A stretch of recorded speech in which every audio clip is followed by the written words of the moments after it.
कल हम लोगों ने देखा कि गदल अपनी देवर की मृत्यु हो जाने के बाद ना तो अपने पति मोनी के कहने से मानती हैं, ना ही किसी अन्य के कहने से वो मानती हैं, बल्कि निर्भीकता के साथ जैसा उनको करना चाहिए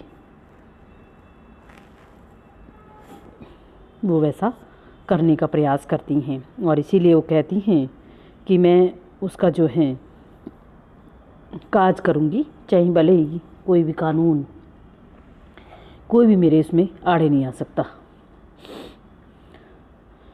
तब मोनी को जब पता चलता है तो मोनी भी क्रोधित हो जाता है कि वह ऐसा करने वाली कौन होती है। मैं उसकी शिकायत ऊंचे दर्जे तक कर दूंगा, जिसके कारण कि वह सब ऐसा कर पाना संभव उसके लिए नहीं होगा। तो काज होने लग जाता है और उसके परिणाम स्वरूप गदल किस तरह से अपनी व्यवस्थाएं करती हैं, इसका वर्णन हम कहानी के द्वारा कर रहे हैं। कारज हो रहा था, पाते बैठती, जीमती, उठ जाती और कढ़ाई से पुए उतरते। बाहर मर्द इंतज़ाम कर रहे थे, खिला रहे थे। निहाल और नारायण ने लड़ाई में महंगा अनाज बेचकर जो घड़ों में नोटों को चांदी बनाकर डाला था वह निकली और बोहरे का कर्ज चढ़ा। पर डांग में लोगों ने कहा गदल का ही बूता था, बेटे तो हार बैठे थे, कानून क्या बिरादरी से ऊपर है। अर्थात स्थानीय परिवेश में जो हैं लोग परंपराओं और रीति रिवाजों को कितना ज़्यादा महत्व देते हैं, इस बात से हमें पता चल रहा है उनके लिए कानून कोई मायने नहीं रखता है। गदल थक गई थी, औरतों में बैठी थी। अचानक द्वार में सिपाही सा दिखा, बाहर आ गई। निहाल सिर झुकाए खड़ा था। क्या बात है दीवान जी? गदल ने बढ़कर पूछा।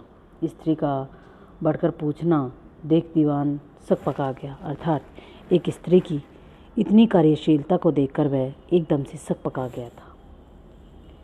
सो कैसे? गदल चौंकी। दरोगा जी ने कहा है, दीवान ने नम्र उत्तर दिया। क्यों? उनसे पूछकर ही तो किया जा रहा है। उनका स्पष्ट संकेत था कि रिश्वत दी जा चुकी है। दीवान ने कहा, जानता हूँ दरोगा जी तो मेल मुलाकात मानते हैं, पर किसी ने बड़े दरोगा के पास शिकायत पहुँचाई है। दरोगा जी को आना ही पड़ेगा। इसी से उन्होंने कहला भेजा है कि भीड़ छांट दो, वरना कानूनी कार्रवाई करनी पड़ेगी। क्षण भर गदल ने सोचा कौन होगा वह, समझ नहीं सकी। बोली, दरोगा जी ने पहले नहीं सोचा था ये सब, अब बिरादरी को उठा दें। दीवान जी तुम भी बैठकर पत्तल परसवा लो, होगी सो देखी जाएगी। हम खबर भेज देंगे दरोगा आते ही। क्यों हैं, वे तो राजा हैं। अर्थात गदल कोशिश कर रही है कि किसने ये शिकायत की होगी, परंतु तुरंत उसके जहान में ये दिमाग में नहीं आता है। इसलिए वो दरोगा जी को भी कहती है कि आप तो खाना खा लीजिए, हम जो है आपके साहब के पास सूचना भिजवा देंगे। दीवान जी ने कहा, सरकारी नौकरी है, चली न जाए, आना ही होगा उन्हें। तो आने दो, गदल ने चुपते हुए स्वर में कहा। आदमी का वजन एक बार होता है, हम बिरादरी को नहीं उठा सकते हैं। अर्थात मैंने उनसे जबान ले ली है, अब हम उन्हें नहीं उठा सकते हैं। जो होगा सो देखा जाएगा। नारायण घबराया। दीवान ने कहा, अब गिरफ्तार कर लिए जाएंगे, समझी? राज से टक्कर लेने की कोशिश ना करो। अरे तो राज क्या बिरादरी से ऊपर है? गदल ने तमक कर कहा। राज के पीछे तो आज तक पिसे हैं, पर राज के लिए धर्म नहीं छोड़ दे। सुन लो, तुम धर्म छीन लो तो हमें जीना हराम है।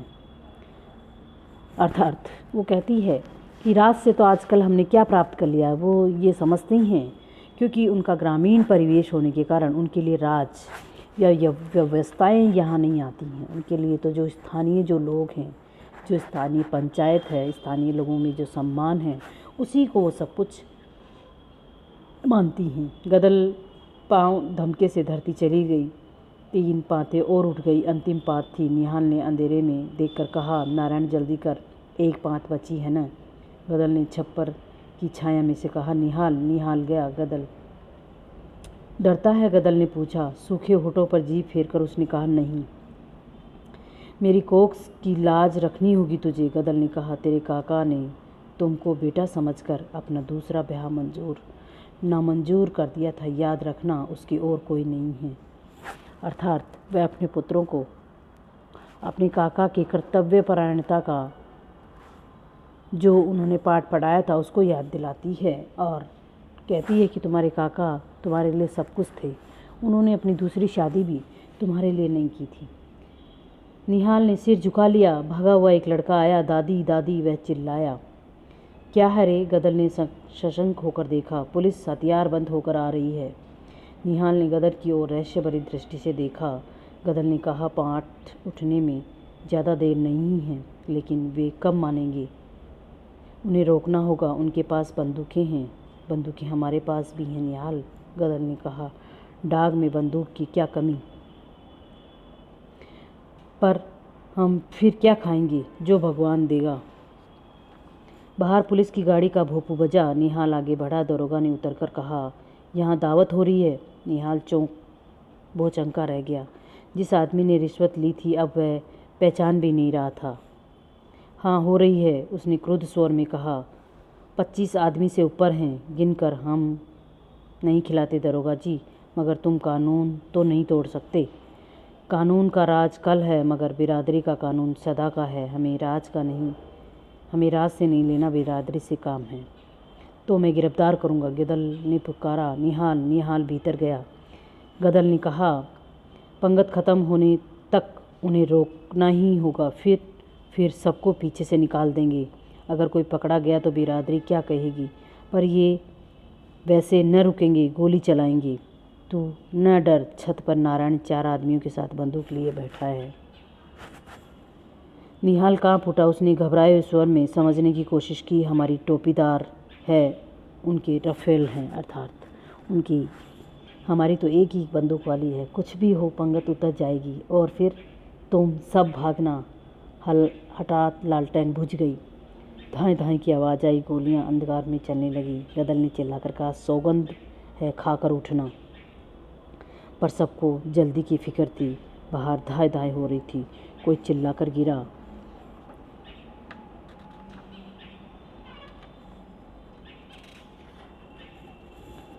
और पांत पीछे से निकलने लगी। जब सब चले गए तो गदल ऊपर चढ़ी। निहाल से कहा, बेटा। उसके स्वर में अखंड ममता का स्वर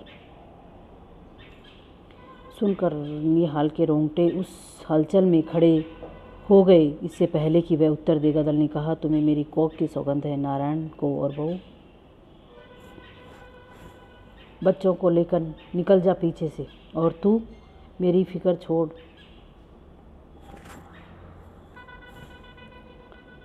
मैं देख रही हूँ तेरे काका मुझे बुला रहा है। निहाल ने बहस नहीं की। गदल ने एक बंदूक वाले से भरी बंदूक लेकर कहा, चले जाओ, सब निकल जाओ। संतान के मोह से जकड़े हुए उस युवकों को आपत्ति ने अंधकार में विलीन कर दिया था। गदल ने घोड़ा दबाया। कोई चिल्लाकर गिरा। वह हंसी। विकराल हास्य उस अंधकार में गूंज उठा। दरोगा ने सुना तो चौंका। औरत मर्द कहाँ गए? उसने कुछ सिपाहियों के पीछे से घेराव डाला और ऊपर चढ़ गए। गोली चलाई। गदल के पेट में लगी। अर्थात उसको लगा दरोगा जी को कि यहाँ सब आदमी होंगे, परंतु जैसे उसने देखा कि ये गोली किसने चलाई थी तो वह चलाने वाली एक औरत थी। युद्ध समाप्त हो गया। गदल रक्त से भीगी हुई पड़ी थी। पुलिस के जवान इकट्ठे हो गए। दरोगा ने पूछा, यहाँ तो कोई नहीं हुजूर। एक सिपाही ने कहा, यह औरत है। दरोगा आगे बढ़ाया। उसने देखा और पूछा, तू कौन? गदल मुस्कुराई और धीरे से कहा, कारज हो गया दरोगा जी, आत्मा को शांति मिल गई। दरोगा ने झल्लाकर कहा, पर तू है कौन? गदल ने और भी क्षीण स्वर में कहा, जो एक दिन अकेला न रह सका उसी की। और सिर ढुलक गया। उसके होठों पर मुस्कुराहट ऐसी दिखाई दे रही थी जैसे कि अब पुराने अंधकार में जलकर लाई हुई पहले की बुझी हुई लालटेन हो। अर्थात उसकी निडरता और उसका साहस किस तरह से उसको अपना काम पूरा करने में और कर्तव्य निर्वहन के साथ उसने अपने परिवार की हिफाजत के साथ उस काम को पूरा कर लिया था। और इसी के परिणाम स्वरूप जो दरोगा उसको पहचानने से इनकार कर रहा था कि उसने रिश्वत तो ले ली थी, परंतु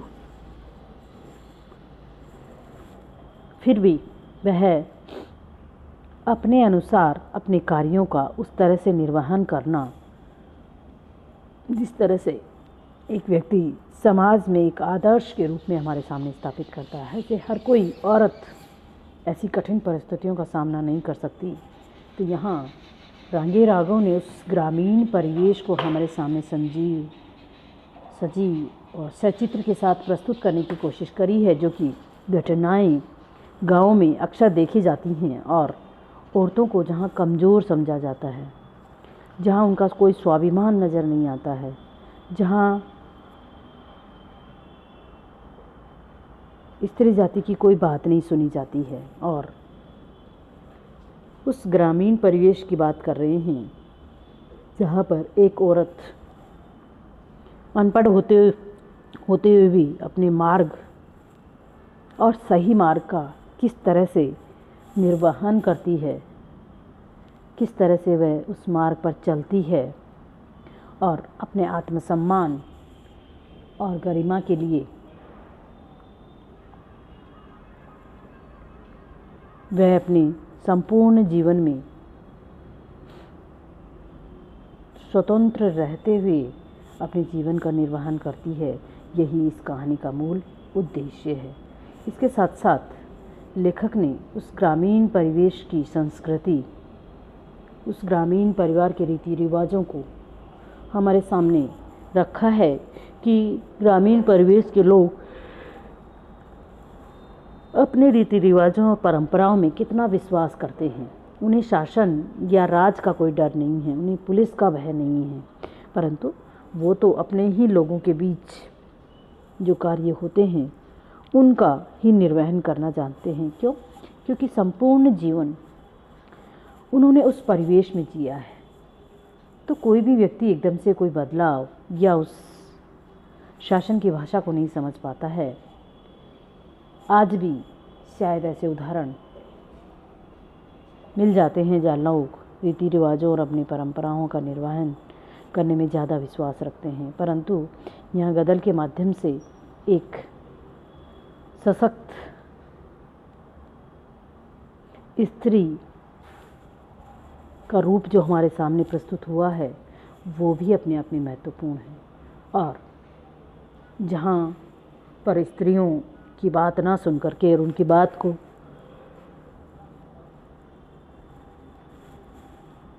अन्य ऐसे ही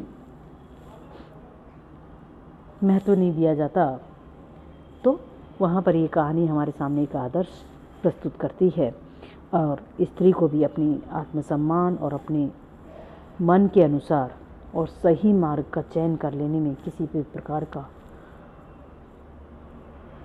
उसे भय नहीं होना चाहिए। इसी तरह से अपने मार्ग को निर्वहन करते हुए वह आगे जीवन में बढ़ सकती है, अपने अनुसार सब कुछ कर सकती है। यही इस कहानी के माध्यम से लेखक हमको कहना चाहते हैं। इस तरह से ये कहानी हमने पूरी करी है और इस कहानी के आधार पर हम क्वेश्चन देख सकते हैं कि कहानी के तत्वों का विवेचन करते हुए गज़ल कहानी का मूल उद्देश्य स्पष्ट कीजिए। यही इस कहानी का एक क्वेश्चन बन जाता है आप लोगों के कोर्स में। ठीक है, ये कहानी पूरी हो गई है। कल हम लोग दूसरा अध्याय देखेंगे।